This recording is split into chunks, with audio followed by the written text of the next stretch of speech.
Hi, I'm Dennis Vanderginst. Join me in a series of entertaining and interesting conversations with entertaining and interesting people. We'll explore various aspects of the human experience and what makes life more fun. This is Uncommon Convos. Welcome, everyone. Thanks for tuning in. I'm Dennis Vanderginst here, as usual, with my lovely co-host, Dana Watkins. And before I get started, I'd like to ask all of you to be sure to like and subscribe to Uncommon Convos wherever you get your podcasts. Also, you can simply go to uncommonconvos.com to register, watch video of the interviews, suggest guests, and leave other comments. That way you won't miss out on conversations that we have with great guests like the one that we have today.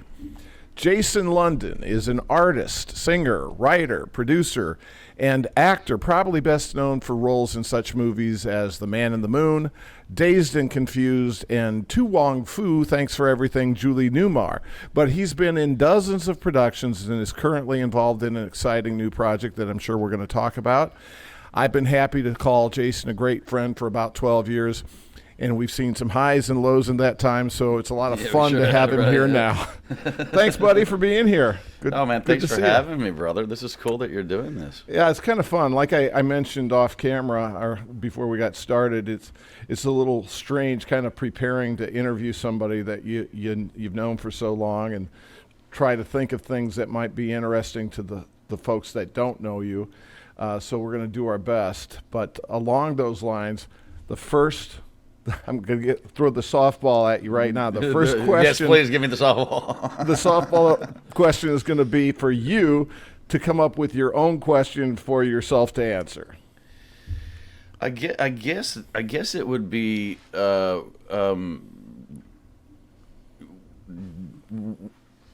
you maybe not take things so seriously? There you go. Know? That's a good one.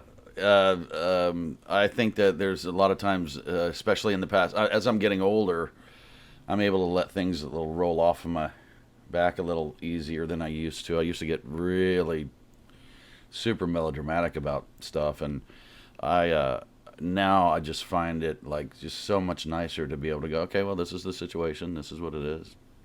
Well, I'm glad you say that because I actually made a note to myself.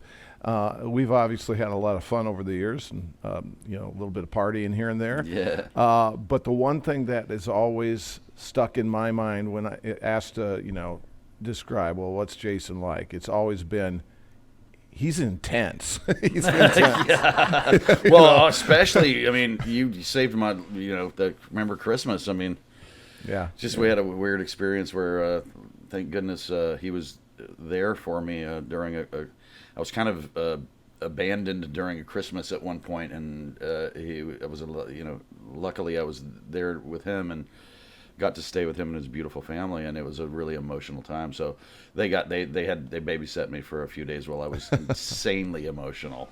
Yeah, well, yeah, that was crazy. That that's obviously our pleasure. Nothing that wouldn't be expected. It was just, I mean, it was literally like you guys were angels. I mean, I can't imagine if it hadn't happened, I don't know what I would have done. Well, I appreciate that, and there's a lot of things I obviously want to kind of explore with you today. But before we get kind of deep in it, I want to make sure that the audience gets acquainted with you on some level. So beginning with, I'm not going to be your psychotherapist here, but I do want to start with your childhood. You wouldn't even want to try that. No, right. But I do want to start with your beginning in acting. And, what some people may not realize is that you have an identical twin, Jeremy, yes, who's also an actor. Yep. And you've both had some great successes and some tragedies. Yeah, we've had some crazy stuff happen, but we've had some amazing, wonderful, incredible things happen as well. Yeah. So talk a little bit first about your relationship with Jeremy. And what I'm leading up to is how you got your first big break. I tell you what, it would, if it wasn't for Jeremy, we wouldn't be talking right now. What happened was, we had signed with this agency, like just to do like some modeling and kind of things like that, like little commercials, things like that. Never really thought about anything. And The guy that ran it, David Payne, that ran the agency, it was his agency. He actually was really dear friends with a woman named Sherry Rhodes, who was actually given the job as the casting director on a movie called The Man in the Moon. And the director was Robert Mulligan, who was the director of To Kill a Mockingbird and summer of '42, yeah, and Up the Down Staircase and a few other things. And his thing was that he, just like he did in To Kill a Mockingbird, he doesn't want kids that have acted ever before. He wants them to just be fresh and real, because he says once they do a movie, then they become a professional, and they sort of lose their childishness or whatever. So they audition across the southern United States, probably about 40,000 kids, something like that. And Jeremy wanted to go. I had a car at the time, and Jeremy didn't. And he was like, can I, borrow your car and go to this audition? I'm like, no, I've got a date with my girlfriend tonight. I'll drive you down there, but make it fast. And so we drive there, and we show up, and it's like American Idol. It's like 2,000 people there. And I'm like, you gotta be kidding me right now. Okay, well, I guess I'm not, going on my date tonight. And so I just wanted to, I was like, just go in, get it done, dude. Try to get out, as fast as you can, because I gotta go. And so I sat there and I watched, and I wasn't going to audition for it at all. Jeremy was interested in it. But I sat there and I watched, dozens and dozens and dozens of guys do this same couple scenes over and over and over again. And I guess I was just really judgmental. I just kept going, no, that's not how you do it. What are you doing? Are you doing the wrong? So I said to Jeremy, I'm like, dude, because of course it was the theater crowd, which, it was more of it was the guys that are on the sort of the other side of the fence there, as far as being a farm boy, whatever. They were completely not. And so I just said to my brother, I'm like, dude, we're farm kids. You've got this. And Jeremy went up, and he did a good job, but I think that you could just see he was a little nervous. And so I was like, you know what? I've got the lines memorized already. I've seen dozens of people do it. Hell, I'm here. So I really not really caring. I went up and did it, and we left. And it was probably about 4 or 5 weeks later. Our phone rings, and this is back before cell phones, all that. So whenever your landline rings at midnight, something's wrong with Grandma. Sure. Or something's going on. And so the phone rang late at night, and of course my first thing was like, oh no. Something bad happen? And I go and I pick up the phone, and it's David Payne saying, is this Jason London? I go, yeah. Well, he goes, is this the movie star Jason London? And that's how I found out that I got the part in The Man in the Moon. Nice. Yeah. What did So you how think did- of that? First audition ever went on. First Right. audition, got the role. Was Yeah. your brother mad? No, not at all, because he was so excited because he didn't get it, so at least somebody did in the family, right? And also he was my stunt man. He was my photo double. He's actually got a close up in the movie. This is a little Easter egg in the movie that people that know us love to see it. But there's a scene where Reese Witherspoon and we have to go into town to get some salt for ice cream, and they actually just took a B unit crew out and shot with my brother, and that's actually him. It's not me. That's funny. But people we don't look so much alike anymore, but we looked Right. a lot alike back then. Right. Now that was in '91, and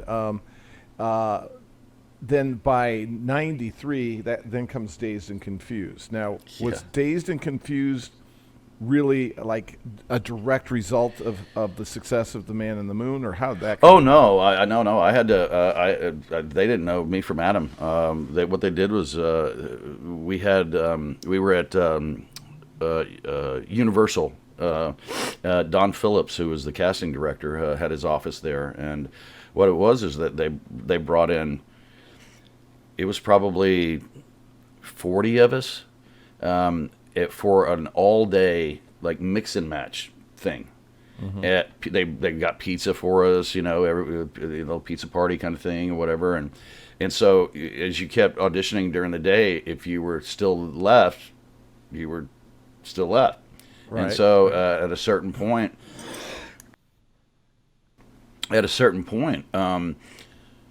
Richard Linklater comes out and he goes, "Hey, you guys are still here. You're my cast." And so it was a really fun day because what they did is they basically had every guy read for what my role was, Pink, and they had every girl read for the role of Jody. And then what they would do is they would see their characters, like their who they were as people, and then they would assign them to actually the roles that they had in the movie, and then they would come back in and they would audition on those scenes. And so luckily I got to be the one that got to just keep doing the same thing that everybody else was doing. Well, and for the audience, those of the audience who are not familiar, and I can't imagine there are many, but Dazed and Confused, probably a few years ago, I would have said had this great cult following, but frankly, it's become, I think, a piece of mainstream movie Americana. Yeah, it's kind of iconic at this point. It's ridiculous. It really has been. And Jason plays one of the leads, Randall Pink Floyd, the high school quarterback who's the epitome of teenage angst and rebellion and all that. And remember, I was young. I'm almost 50 now, so he still looks young. But yeah, this is also Matthew McConaughey's first movie. Ben Affleck's in it. Yep. Great cast. And another great thing about it people don't realize is that Renee Zellweger, two-time Oscar winner, was essentially an extra in it. I mean, she would be kind of part of the girls' groups, and then there was one time when she walks by and I kind of look, give her a look on her butt or whatever, something like that. But that was it. And then look where she turned up. In a few months ago, I think I might have mentioned this to you. You had the table read. I guess that's kind of a fundraiser, and I got in on the tail end of it, but it was so cool to see. So many, most of the cast seemed to be back to do the table read. And then, it was so much fun. It was, and for some reason, I don't know what was going on technically, but because what they do is they shut your mic off while somebody else is talking so that they can do it. But for some reason, mine kept opening up, and I was laughing. I was enjoying it so much that it's completely covered in me laughing the whole time. Yeah, there could be worse problems, I guess. Yeah, it seemed to me, and again, I missed the beginning of it, but it seemed to me that most of the leads, except for Ben Affleck, who, by the way, Ashton Kutcher. No, and I had just an incredible moment with Ashton Kutcher. I mean, the dude made me cry. He was so genuine and to have somebody that's reached the success that he has, and he basically said that I was sort of his inspiration for being an actor, and I think he said he basically followed your lead as far as that '70s show. Right. He was basically if you look at my character in Dazed and Confused, and you look at him in the '70s show, he was basically playing the sort of dumb dorky version of Pink, but he was brilliant in that, and he really just it was just wonderful. That was so cool to get to do that. That was very cool. So as you're making the movie, did you have any sense of how impactful it was going to be at that point? No, the answer is no. In fact, I don't think anyone realized it, and a lot of people called it, it was Linklater's sophomore slump. It was his second film, and it just kind of bombed because they didn't do. There was no way to do great publicity for it. I mean, even the trailers for it on TV were obscure. You were like, what kind of movie is this? I don't get it. And so it actually didn't really do very well in the theater. In fact, it didn't do well at all. But what happened was, by word of mouth, and people that actually did see it, and people that did appreciate it, they started telling their friends. And then before you know it, every college dorm in the country had it. It wasn't like it was the one where they would not take it back to Blockbuster. they would rent it and just go, we'll pay the fine, we'll pay the fee, and so I like every dorm, and so that's how it caught fire. And then once it caught fire, it became what it is. Yeah, and I told you, I think, before we started today, that I had read an article where they were talking about you and your brother Jeremy having been kind of the epitome of this rebellious teen, angst-ridden character in the 90s movies and television, and they were trying to basically examine, well, why is it that they're not doing more big budget productions now? And they're basically, I think what they had observed was, well, first of all, you guys, you are that 90s Yeah, feel. yeah, it was a different thing. And also remember, we were doing movies whenever it was actually made on film, and what happened was digital. When digital came in, it really changed the dynamics of everything. And then the worst thing in the world is the internet and pop culture popularity. If you have you're more likely to get a big studio movie now if you have like 1 million followers on Instagram, Yeah. rather than having talent. Right. And so the combination of those things is really what happened with a lot of us. Another thing too is that people need to realize is that I've made over 100 projects since Dazed and Confused. I work all the time. I'm executive producer and creator of a TV show right now that we're doing right here in town.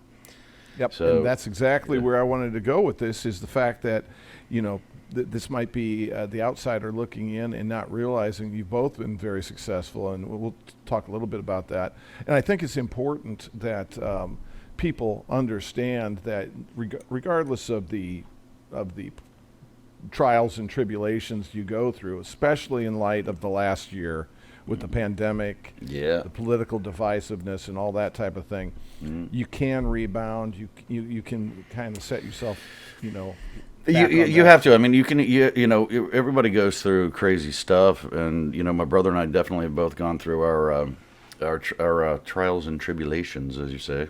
Yeah. And you can it can bury you or you can grow from it, and we've both, I guess the stubbornness in us would never let us give up.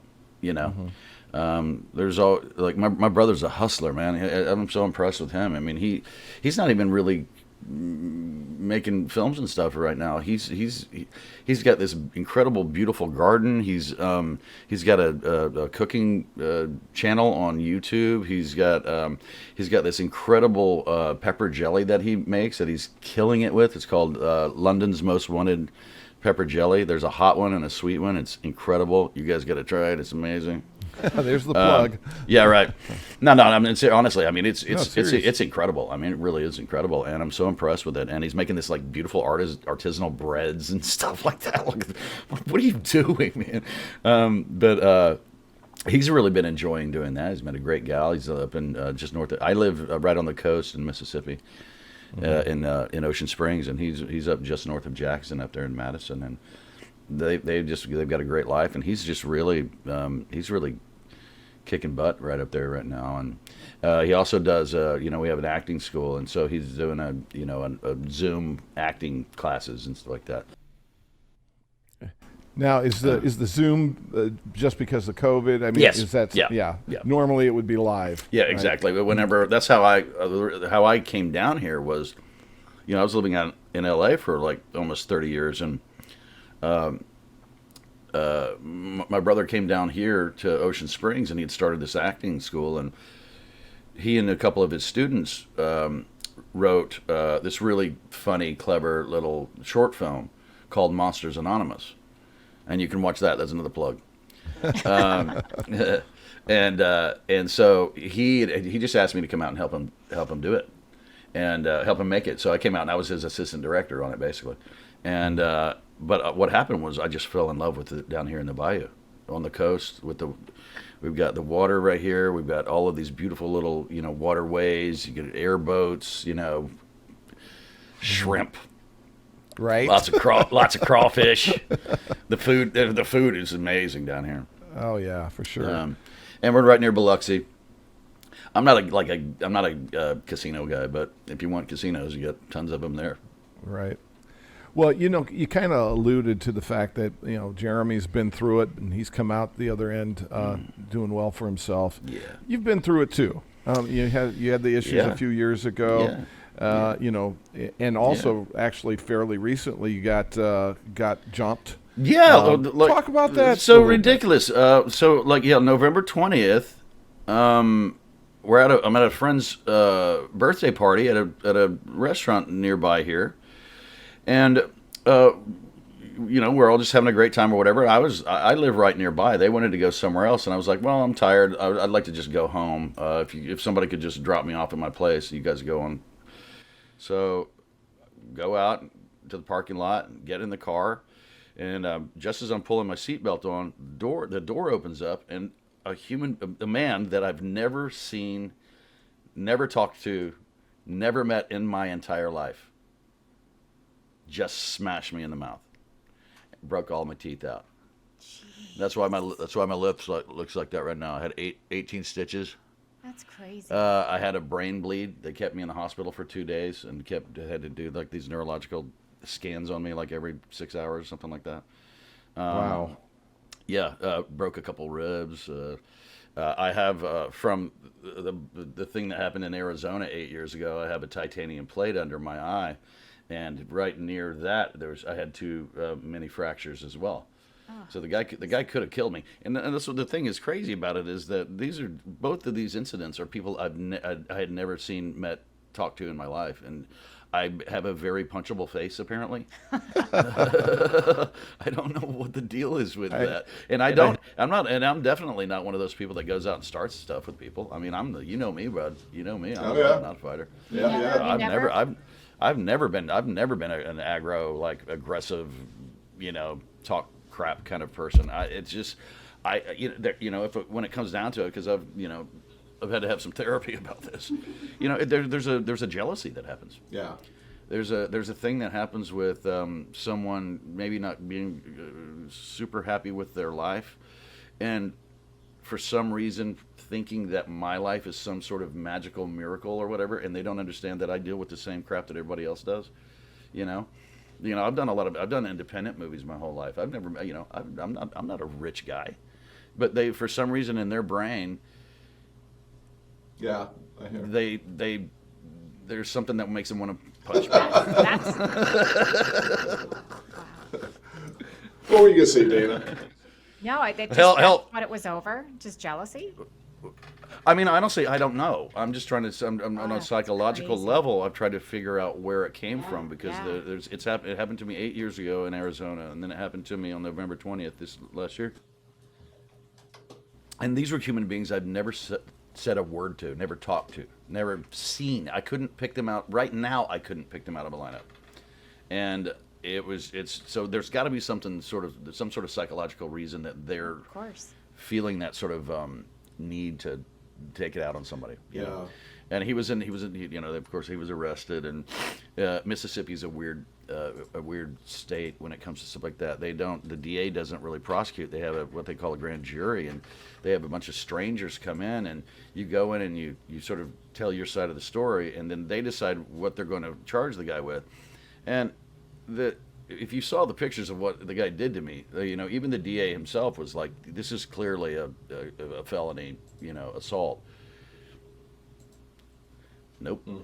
Oh my God. The grand jury didn't see enough evidence to charge him with a felony. So I now have to go civilly and all of that crap, and have to go after because he was working at a restaurant at the time, came out of the restaurant where he was working at to do this to me. So I'm gonna have to try to see if I can go after them, I guess. It's nothing. That's not something I want to do. It's just I don't think I have. Yeah. Somebody's got to pay these damn hospital bills. Dana, do you have any suggestions for what he should do as far as that? I mean, I know of a personal injury attorney if you need assistance there. And you know one in Mississippi? I haven't. I don't know. He seems to know a lot of people. Okay. Well, if he knows somebody in Mississippi, I can sure use the help. I can help you wherever you're at. Yeah. Oh, I know that. But no, in all seriousness, we would be happy to talk to you about that later. Yeah, we'll talk about it. But it's the thing is that I've tried to. This time I've said, I'm not going to let it affect my quality of life. When it happened 8 years ago, whenever it happened, it really screwed me up because there was a lot of things that came along with that. When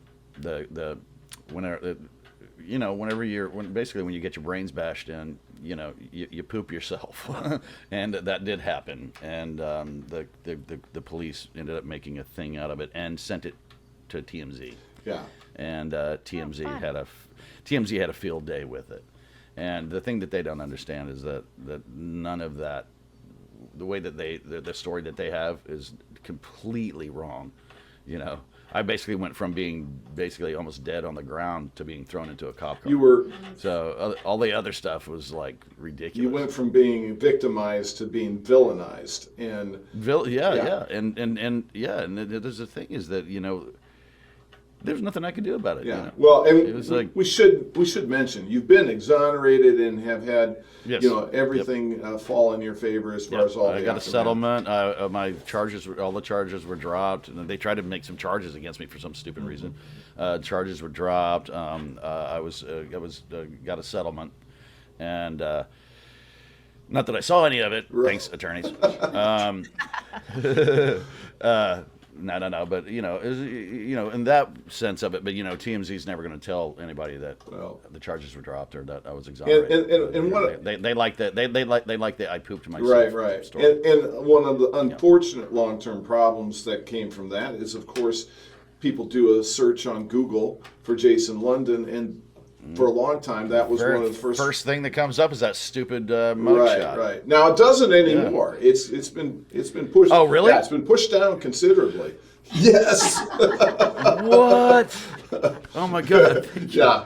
I'm gonna cry right now. Keep pushing it down, but I wanted to kind of circle back to something that we had discussed about. You mentioned all the independent films that you've done, and you've had some successful ones. And one, you did a mini series that I loved, Jason and the Argonauts. Jason and the Argonauts. And one of the things I loved about that was that it also starred Dennis Hopper, who is a personal favorite. One of the great honors of my life. Absolutely. And so, along with Dennis Hopper, and I know you mentioned that it was a thrill to work with him.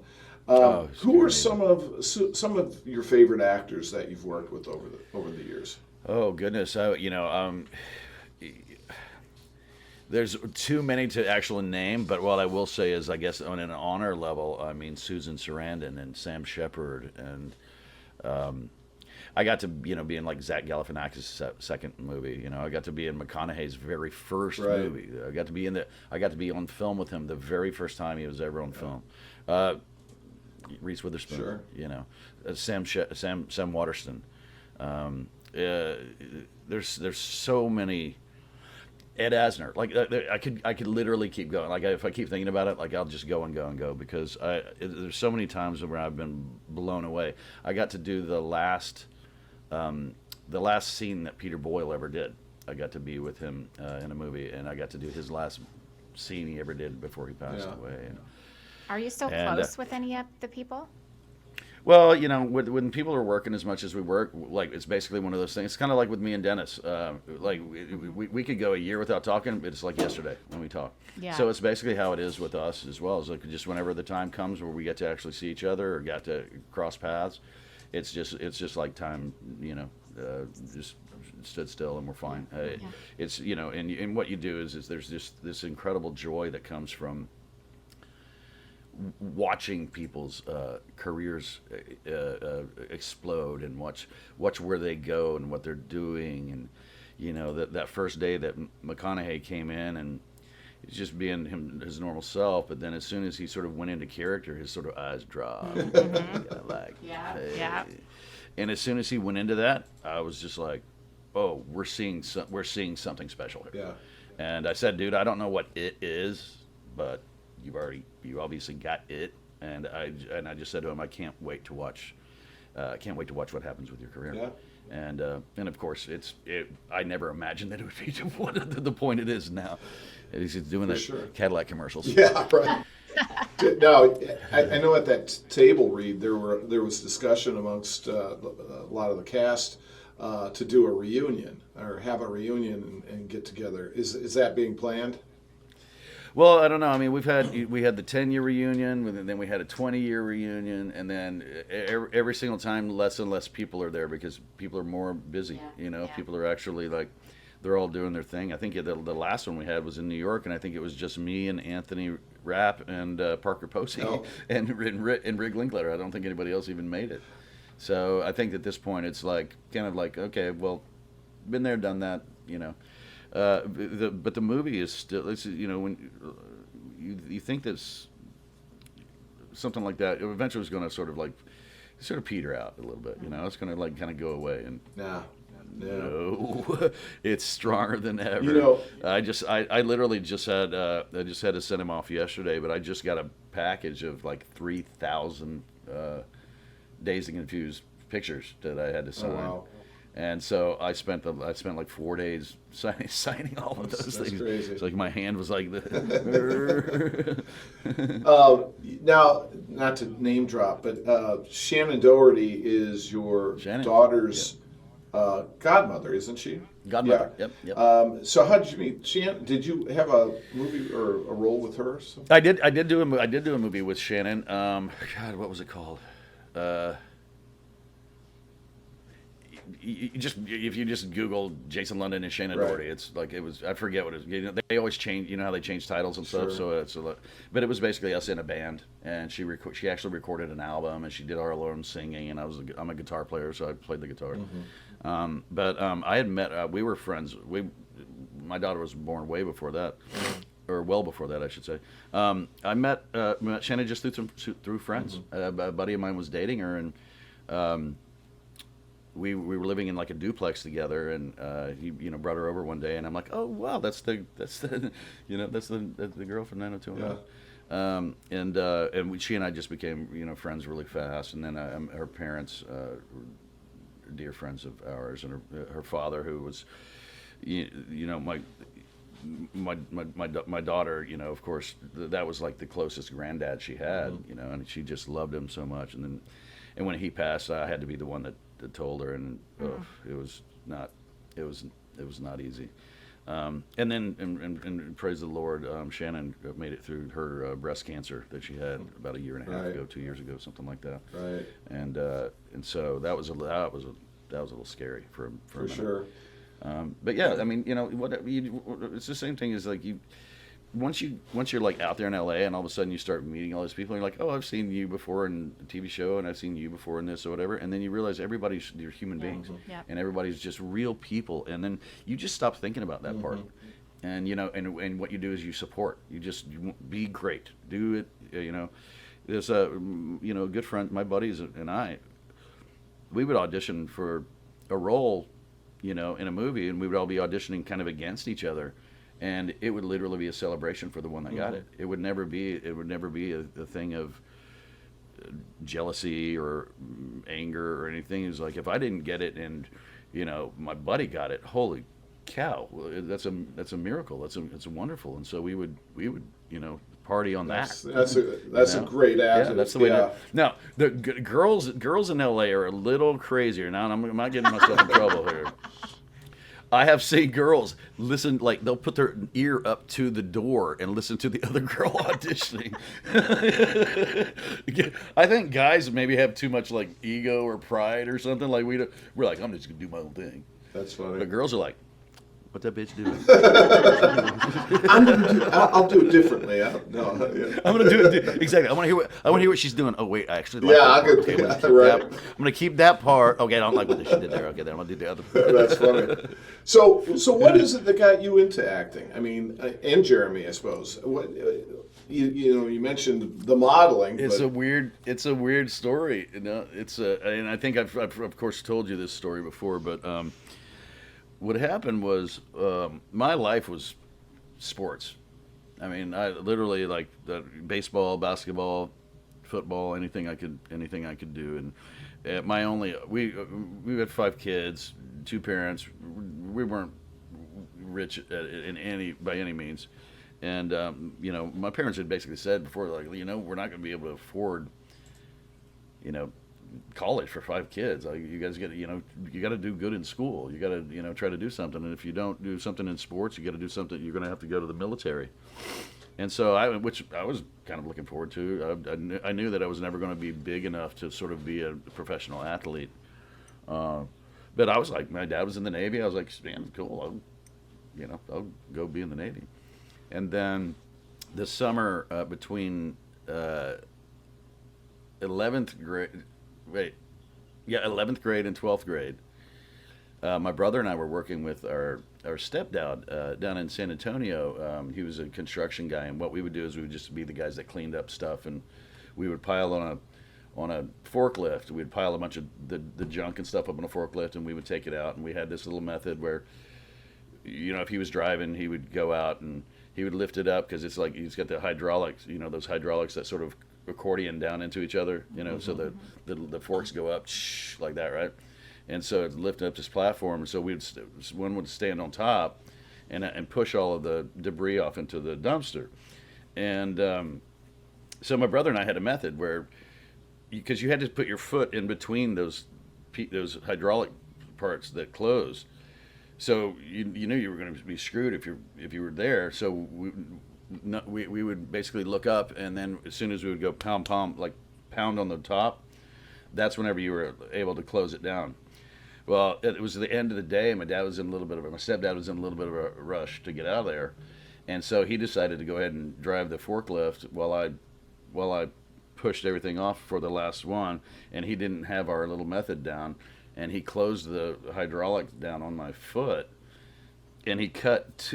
He didn't, but I got 2 of not my big toe, but the 2 next to it, got squeezed off inside my shoe. Oh my god! Yeah. Disgusting. So I got my toes cut off, and so there went the military, and there went sports. And that's how the identical twins could be discerned. Hey man, Jeremy was there. He was there. He saw it happen. He was. I think it affected him more than it did me. Even I think I was in so much shock. So what happened was, he had got his back hurt or something like that. I think it was in football or something like that. So he wasn't going to play sports the next season either. So once we went back to school, we both had really good grades. So, but we had to have an elective, and we were like, yeah, let's take drama. And that looks like fun. We had friends that were in it, and it looked, seemed like a lot of fun. And so he and I took drama, because I thought what I was going to be doing was building the stages. I wasn't even in it for the acting part of it, but you had to, if you're in the class, you had to act. And in Texas, you actually compete in these tournaments, like every weekend. You go to like a different school, it's like your basketball team would or whatever, and you compete in, say, like a group improv or a solo monologue, blah, blah, blah. And Jeremy and I just started coming home with armfuls of trophies every weekend. We were just like, holy crap. All of a sudden, our name's the ones being announced Monday morning, over the school, PA system, yeah. PA system. Because definitely in sports that never happened. I think maybe once. I hear you. But yeah, so we started doing that, and so my mother was a waitress at the Holiday Inn, and there was this beautiful 60-year-old lady who came in all the time. She's just gorgeous, and my mom, she just said to her, she's like, I'm sorry, I have to tell you, I just think that you're just so beautiful. You must be a model or something. She goes, oh yes, that's I'm a model and an actress, and my mom goes, well, I've got 5 kids and they're all pretty talented. Can you maybe sort of tell me kind of how to do this, what to do? And she goes, oh, I'll take them right into my agency, to David Payne's agency. And so that's how she just basically took us right in there. And we met the guy, and I wasn't there a couple months before the audition for The Man in the Moon came through. Crazy. It wasn't something that I even comprehended. It was the first audition ever. Like I just went in and went like, Oh. and apparently maybe that's kind of what helped me get the job. So how do you get roles nowadays? How do you get jobs nowadays? Well, luckily I've been doing this for 30 years now, and over 130 or something like that for all. So I usually kind of Got them lined get up. offers. Yeah, but also the thing that we have to do these days, like I said, what I was saying before, is that digital killed the film industry in the sense of the way that we used to do it was on 35 millimeter film, and you have to do 10 movies to get paid what you used to get paid for one. Right. But the smarter people make their own product, and so that's what I'm doing now. Right. And a dear friend of 30 years of mine named Corin Nemec, he did a TV show called Parker Lewis Can't Lose, and then he was on a show called Stargate. If you look up Blackwater Blues TV or Blackwater Blues on Facebook or Instagram, I think, or Twitter, or Castor and Pollux Bennington on Twitter. Corin and I basically look like brothers anyway. And we both just had to shave, but we both had our like bushy like Blackwater Boys stuff going on. But what happened was he came through town because he was doing a reality TV show called the Love America Tour, where he and his buddies were traveling across America in an RV, and he was coming this way, and I was like, man, you have to definitely come down here. You have to come see Ocean Springs. And the same thing that happened with me is what happened with him. The second he got here, he went, I'm taking this RV back home, and I'm getting my stuff and coming back. I love it here. And so I showed him a couple of scripts that I had written, and we started talking about some story ideas that we both had. And I introduced him to all of these different businesses here. I showed him the piers. I showed him the bayou. I showed him the shrimping docks. I introduced him to a wonderful, wonderful man here named Scott Hoverman, who owns a place called 3 Alarm Comics. He's literally the reason that we're all here. Corin met all these guys, and after the conversations that we were having about the stories that we were talking about, he just kind of like put them all together in one story. And within 4 days, brought us a 60-page script. Like Wow, the dude went home and went nuts. And if somebody's going to write 60 pages in 4 days, it's going to be crap. This was, we're reading it. We're like, get out of here right now. And so the initial funding that we had for it to do the full pilot, unfortunately, circumstances, you know how that stuff goes. They sort of over budgeted themselves on another project and weren't able to provide the funds for that. So what we did is we did a little crowdfunding thing, and we got enough money to do what we call a pilot presentation. So instead of 45 pages or 50 pages, whatever, it's about 25 pages, which is fine anyway, because the truth is what we were, the way that it ended up working out, we're kind of liking that format a little better anyway, because you need time for, if you're going to be on a Hulu or a Vudu or something that's going to have advertising, you're going to want to have those sort of breaks, those spaces for it, those breaks for it. Yep. And so what we ended, and the most fun part about it was that we were able, because the talent down here on the coast it's hard to explain. Like, it's unbelievable how incredibly talented people are down here. It's music, acting, everything. And we were able to just use a lot of our friends, and they came in and played these great character roles for us, and they killed it. And one of the top lawyers in town, this guy named Billy Miller, he was a sort of rock star back in the day, but he's like a rock star attorney now. And he came in and played a role for us, and he just knocked it out of the park, And so it was so cool to get to. It was honestly the smoothest 3 days of filming I've ever had. And it's weird because I didn't sleep or eat for 3 days, because I'm the creator, I'm the executive producer. I'm like up all night, like, I hope tomorrow goes well, and then it would go so much better than I ever dreamed that it would go, and it was incredible. So right now we're obviously in the post production part. A like I said before, the talent down here, we've got endless music. We've got one of the characters, and it's a guy named Blue. It's a buddy of mine named Gary Cooper, and he's the drummer, and he started one of the top jazz bands in Mississippi called Blackwater Brass, and so that's where we got Blackwater Blues from. So and then we got some sponsorship here because from Dixie Beer Company. These guys, well, they have to change their name now because of all of the, the stuff, which is weird because what about Dixie cups? Right. What about Dixie plates? Like, are they going to? What about Dixieland? What about Dixieland? yeah. Like, it's just so weird, man. So yeah, they're changing it to like Faubourg or something like that now. I'm like, come on, man. So it's just so it's in post production now, and then what do you have to do next in order to get it distributed? Once we get it, color timed, edited, the sound done right, the music on it. What we'll then do is we'll take it to Netflix, HBO Max, Vudu, Hulu. Start hawking it. Yeah. And someone's going to hook into it. It's a good show, and the stuff that we shot, I was blown away by what we were able to get in the 3 days that we did it. So how long do you think it'll be before we'll be able to see it?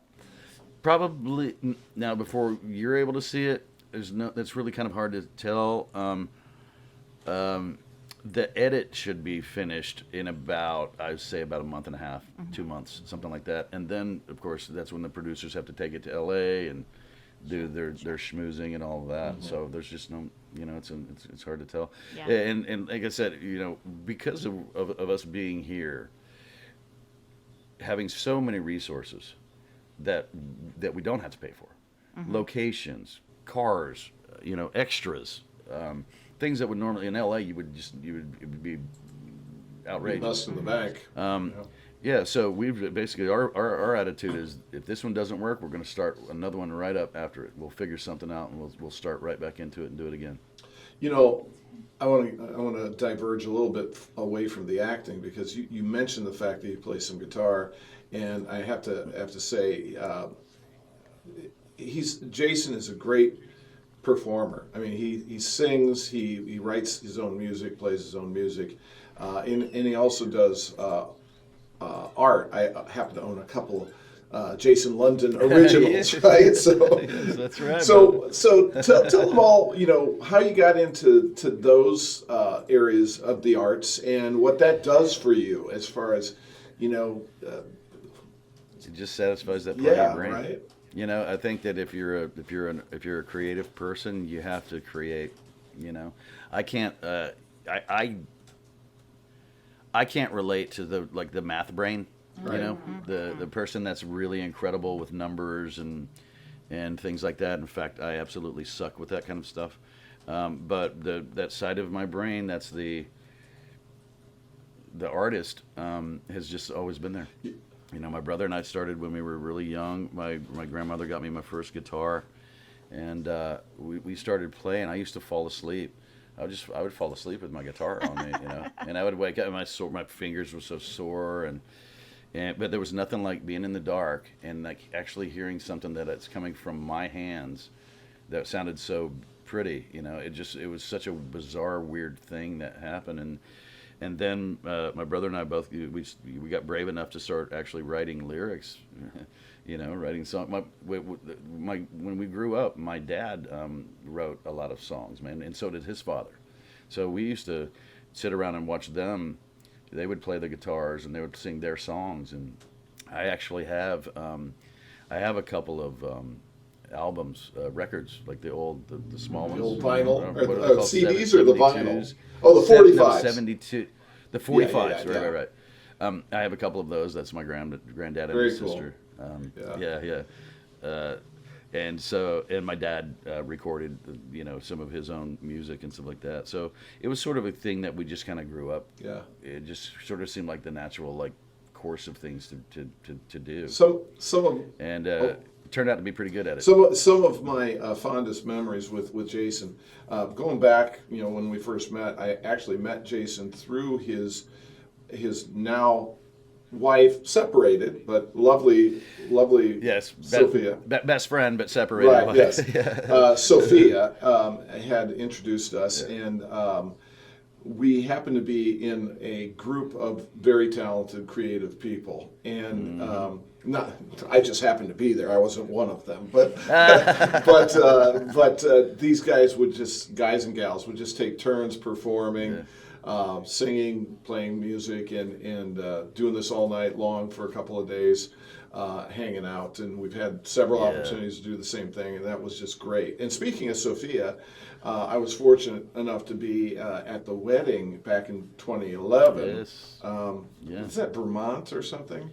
It was in Vermont. Yeah. It was in. And you mentioned that she. I love these stories. You know. They're separated yet still best friends, and oh yes, it's great to hear that can happen. As a lawyer, oh, it absolutely can happen, and that's the thing is that people don't understand that it's like, you know, things don't have to be hateful or crazy or whatever. You know, you can just simply say, look, the shoe didn't fit, whatever it would be, whatever, you know. And I was a pain in the ass, so you know. The fact that she still loves me and still is one of my best friends, I'm the one that's lucky. Sure. Well, but so she's a person that I can count on all day, every day, and I'm the same way for her. And as a lawyer, even though I don't and never did do divorce work, I've been around that kind of practice before and see the ugliness that often accompanies divorce and separation. So, absolutely. So that's great to hear. Yeah. You know, it's just unnecessary. Right. You know, I feel like it's like the person came into your life for a reason. Maybe it wasn't for that initial thing that you thought it was for, but there's a reason for it. So go ahead and embrace that. That's a good segue into this other topic I wanted to discuss, which is, you know, divorces can be and separations can be divisive. And so can politics. And of course, we have been through a hell of a time over the last several years. And you know, on this podcast, we've talked to some people who are far right, far left, in the middle, etc. You happen to be one of my buddies on the far left of things, and have been very vocal over the years. It's not really about us being so far left. It's just I actually just hate Donald Trump as a human being. Well, I don't care about him as a I didn't actually have a problem with a lot of his policies. It's just him as a human being. He's a disgusting pig. That aside, so. Hell, I mean, shit. Even with Biden, every time he talks, I get nervous. I'm like, please, is he gonna fall over? Right, it's still politics, and who knows? But you've obviously been able to navigate a successful separation with someone you cared about. How do we do that as a country, and address and repair the political and social divisiveness? That's a great question. I think that. I think that it's already hopefully kind of, because it was like on 9/11. Remember how the whole country just had never been more just like one country, one bond. And I think COVID's kind of done that a little bit, helped a little bit with that, which is a strange thing to say, but it's true. And I think getting a volatile human being out of the office and inciting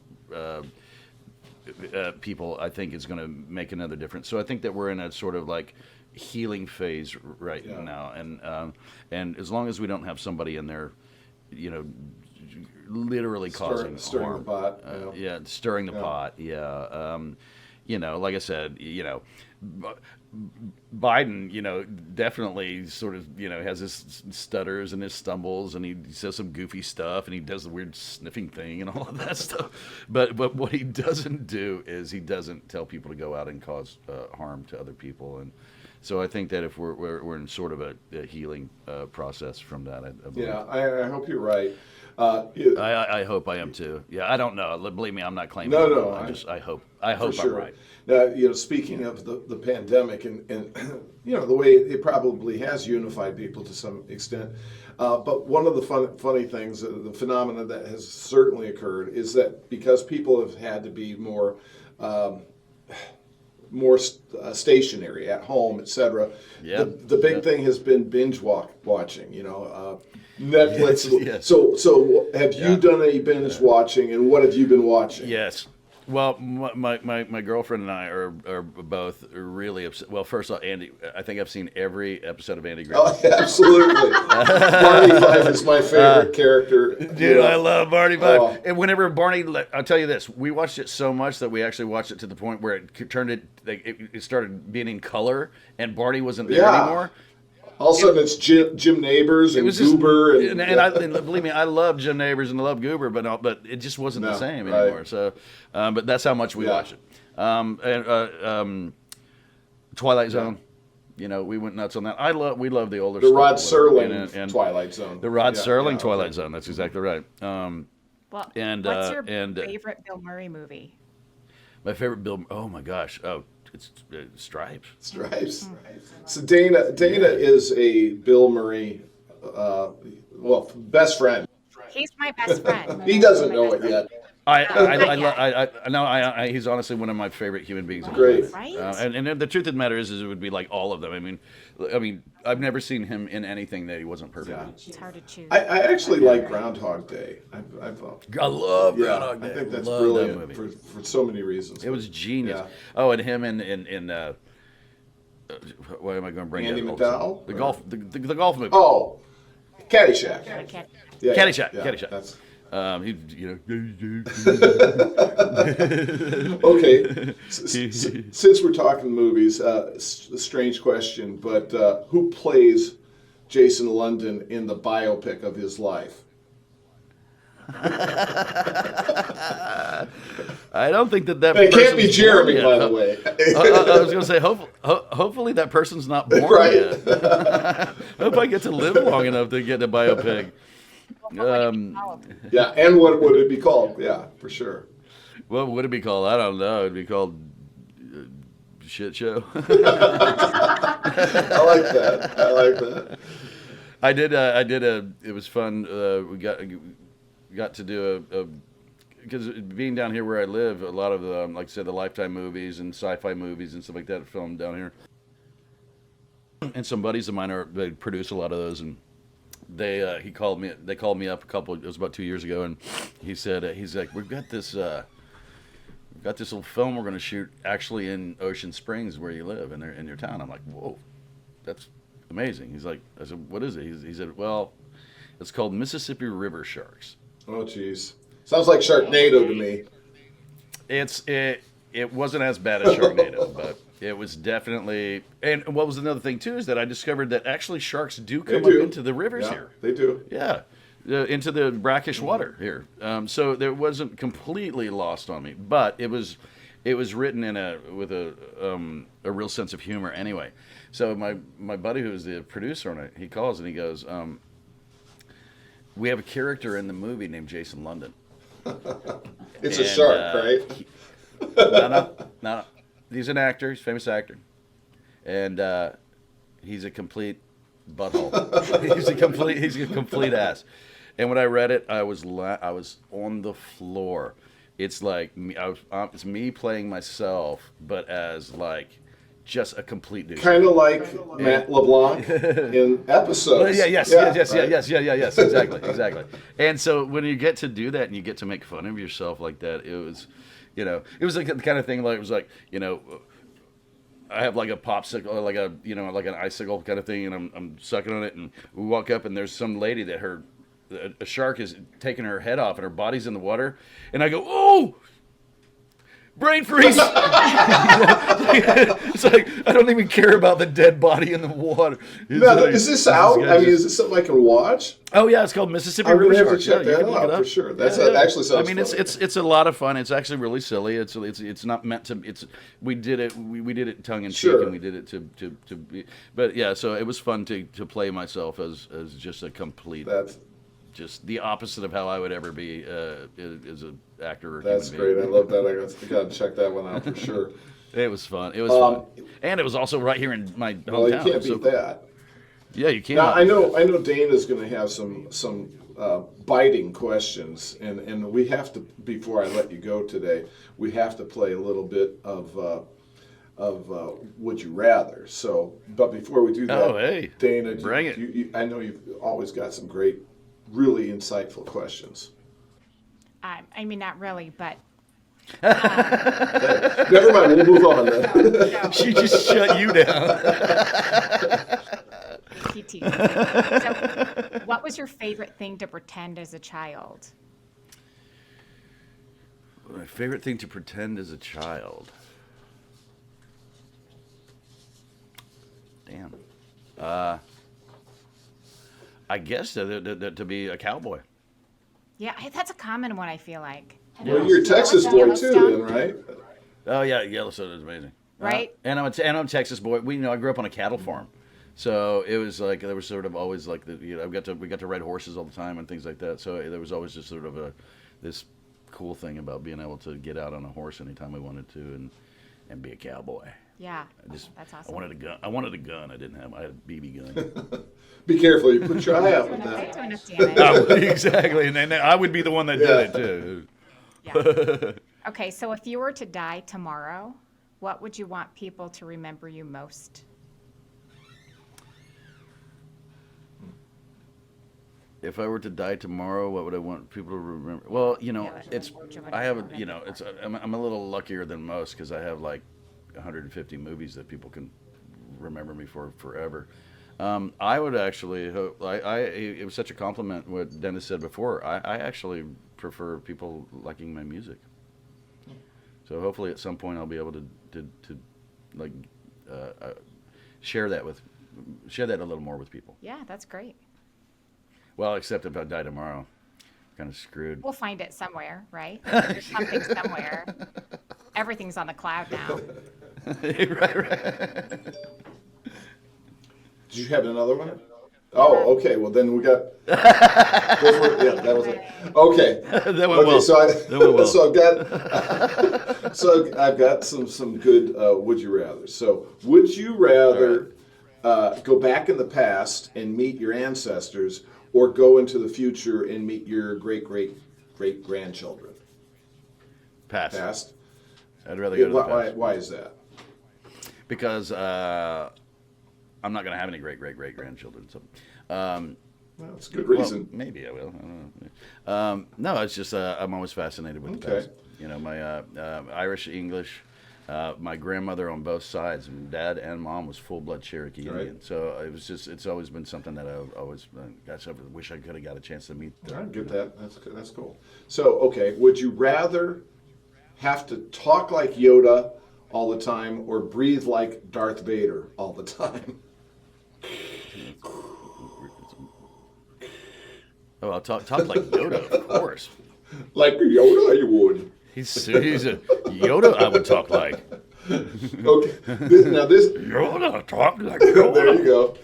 So now this one is particularly appropriate, having seen you in some of your multiple movies and projects in the past. Would you rather always have to wear a mullet, or always have to wear a ponytail?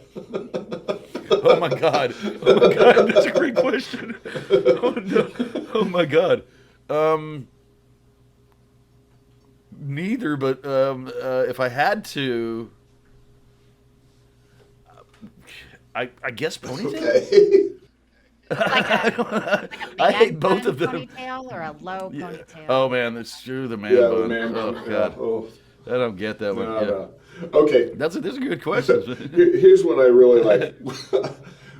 Would you rather, as a grown man, have to be bathed by your mother or your grandmother? I'm out.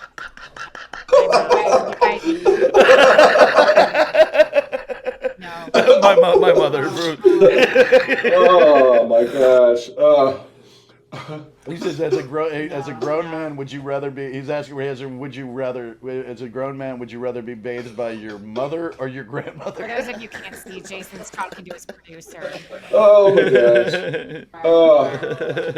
Okay. Last one. And then I'll get a little bit serious. So, That's funny. okay, combination. What are your top 5 movies of all time, if you can, God. and top 5 actors that you haven't worked with that you'd like to work with? Well, you just asked me like to answer 10 I know, things. right? You do I know, realize that, right? I do that. Friday after. It's weird. It changes. I guess it sort of changes, fluctuates. But if I had to like sort of go, what would come to my mind first? I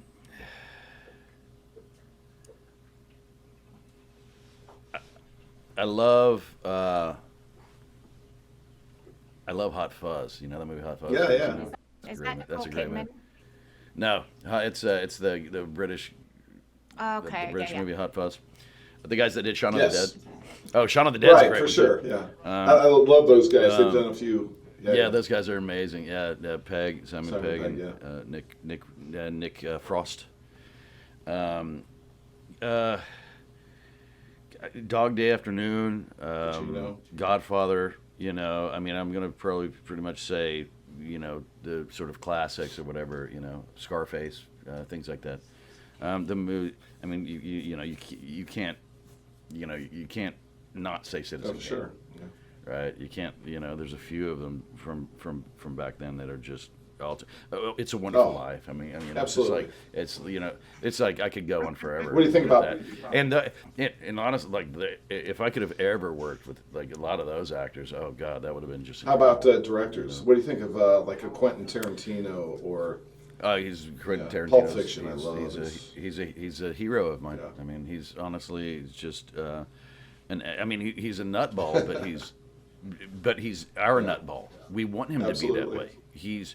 If he wasn't that way, he wouldn't be the creative genius that he is. And you know, literally all of his movies except that one thing that he did with Rodriguez, where they did like the sort of like that. You know what I'm talking about? Yeah. That sort of thing where it was like a '70s like drive-in. Right. movie It was kind of like thing or whatever. it had Wasn't two nuts- titles. Wasn't or nuts about something, that. Didn't it? Yeah. It wasn't crazy Yeah, I about can't that. remember. But, The name of it either. but other than that, I mean, you know, the man can't go wrong. And it was cool that I got to. Sophia would tell you this too. We went to the premiere of Machete, you know, the Robert Rodriguez film. And so we were invited to go down to the green room afterwards. It was just basically a lounge with a bar and food and all of this stuff, and everybody's sitting around and yapping. And standing over in the corner right by the bar is Tarantino, and I said to Sophia, I'm like, "Holy crap! Holy crap!" And she's like, "What?" I go, "Tarantino." She's like, "I've known him for years. Come on." So I'm like, "What? You never told me this." And so she pulls me over there, and she was leading me, right? And he looks up, and he's, you know, talking to somebody, whatever, and he looks up and he goes, "Oh my gosh, Sophia!"